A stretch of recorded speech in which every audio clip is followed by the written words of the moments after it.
এটা আমি কি বলবো, এটা তো আমাদের সরকার এই 101 দিন ধরে করছে।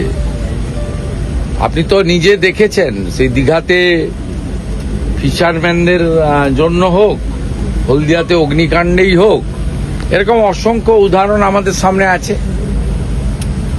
এমনকি মহিষাদলে একটা ছোট্ট নিষ্পাপ বাচ্চার উপরে যে আক্রমণ হয়েছিল, সেখানেও আমাদের জেলা আপনার ডিজাস্টার ফান্ড থেকে আমার নির্দেশে জেলা শাসক করেছেন। সিএম রিলিফ ফান্ড থেকেও আমরা প্রচুর মানুষকে সহযোগিতা করছি। তা আমাদের কর্তব্যের মধ্যে পড়ে। কেন্দ্রীয় স্বরাষ্ট্রমন্ত্রী আসছেন, বিএনএস নিয়ে আলোচনা সভা হবে উত্তরবঙ্গে।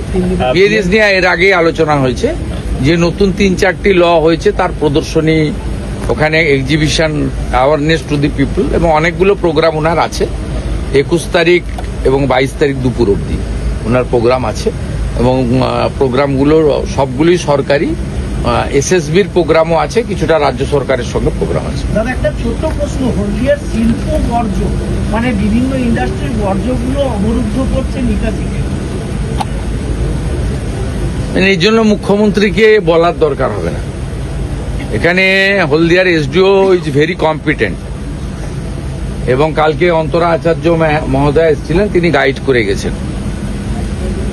আইওসি সহ, পোর্ট সহ যাদের সাহায্য দরকার, স্টেক হোল্ডার হয়েছে। এসডিও হলদিয়া লিড করবেন, এমএলএ হলদিয়া থাকবেন, উনিও সন অফ দি সয়েল, 500,000 ভোটে জিতেছেন।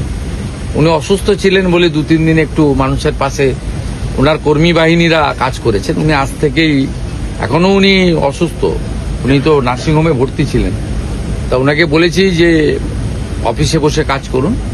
এসডিও হলদিয়া এবং এমএলএ হলদিয়া, এরা দুজন মিলে এগুলো দেখে নেবে। এর জন্য মুখ্যমন্ত্রীকে লাগে না, কারণ আমরা তো একটা টিমে কাজ করি। আগের মুখ্যমন্ত্রী বলতেন আমি একটাই পোস্ট, বাকি সব ল্যাম্প পোস্ট। আমি বলি সবাই মিলে কাজ করি, কাজ ভাগ করা আছে। আপনার কাজ যেমন আনন্দবাজারের এখানে রিপোর্ট পাঠানো, তেমনি এখানকার এমএলএ এবং এসডিওর কাজ এই জল নিকাশি ঠিক করা।